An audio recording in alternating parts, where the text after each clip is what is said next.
নমস্কার, শখের রান্নাঘরে সবাইকে স্বাগত। আজকে চিকেনের একটা দারুণ রেসিপি আপনাদের সঙ্গে শেয়ার করব।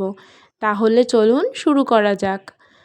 চিকেনটা বানানোর জন্য প্রথমে আমরা আলুগুলো ভেজে নেব, কারণ বাঙালিদের চিকেন কারি আলু ছাড়া ইনকমপ্লিট। তার জন্য প্রথমে কড়াইতে বেশ খানিকটা পরিমাণ সর্ষের তেল নিয়ে নেব। ডুমো ডুমো করে কেটে রাখা আলু দিয়ে দেব।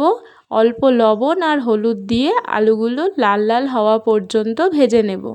আলু ভাজা হয়ে গেলে তুলে নেব। ওই তেলে ফোড়ন দেব অল্প কিছুটা গোটা জিরে আর দেব দুটো তেজপাতা। দিয়ে দেব মিডিয়াম সাইজের পেঁয়াজ কুচি একটা।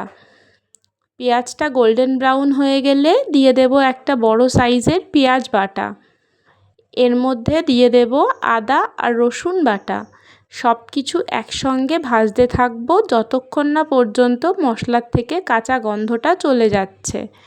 এরপর এর মধ্যে দিয়ে দেব লাল কাঁচা লঙ্কা বাটা। একটু ঝাল ঝাল পছন্দ করি আমি, তাই লঙ্কা বাটাটা একটু বেশিই দিয়েছি। আপনারা চাইলে এখানে লঙ্কা বাটাটা কম দেবেন আপনাদের টেস্ট অনুসারে। এরপর দিয়ে দেব টুকরো করে কেটে রাখা টমেটো। দিয়ে দেব স্বাদ মতো লবণ, পরিমাণ মতো হলুদ, বেশ খানিকটা ধনে গুঁড়ো আর অল্প একটু জিরে গুঁড়ো। সব কিছু একসঙ্গে মিশিয়ে মশলাটা কষিয়ে নেব। টমেটোটা সেদ্ধ হয়ে গেলে দিয়ে দেব আগে থেকে ধুয়ে পরিষ্কার করে রাখা চিকেন। সব কিছু একসঙ্গে ভালোভাবে চিকেনের সাথে মিশিয়ে ঢাকা দিয়ে কষাতে থাকব। মাঝে মাঝে ঢাকনা খুলে চিকেনটা নেড়ে চেড়ে দেব। একটু উল্টে পাল্টে নেড়ে চেড়ে এর মধ্যে আগে থেকে ভেজে রাখা আলু দিয়ে আবার ভালোভাবে মিশিয়ে ঢাকা বন্ধ করে সেদ্ধ হতে দেব। আমরা চিকেনটা ঢাকনা বন্ধ করেই রান্না করব, তাহলে তাড়াতাড়ি সেদ্ধ হয়ে যাবে আর চিকেনটাও খুব সফট হবে। এবার সব কিছু ভালোভাবে নাড়াচাড়া করে নেব। চিকেনটা 60 to 70% সেদ্ধ হয়ে গেলে এর মধ্যে দিয়ে দেব গরম জল অল্প পরিমাণে। গরম জল দিলে চিকেনের টেস্ট যে কোনো রান্নারই টেস্ট খুব ভালো হয়। এবার সব কিছু একসঙ্গে ভালোভাবে মিশিয়ে এটাকে ফুটতে দেব।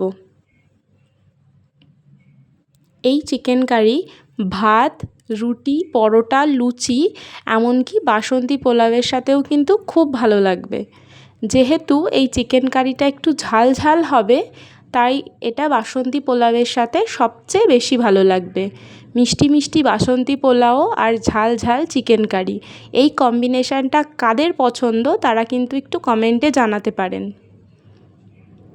নামানোর আগে দিয়ে দেব কিছুটা গরম মশলা গুঁড়ো।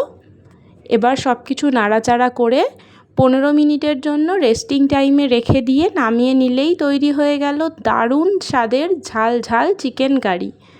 রেসিপিটা সবাই অবশ্যই বাড়িতে ট্রাই করবেন আর কমেন্টে জানাবেন কেমন লাগলো। যদি ভালো লাগে একটা লাইক করবেন, ভিডিওটা সবার সঙ্গে শেয়ার করবেন আর এই রকম আরও অনেক ইজি রেসিপি দেখার জন্য আমার চ্যানেলটা সাবস্ক্রাইব করবেন।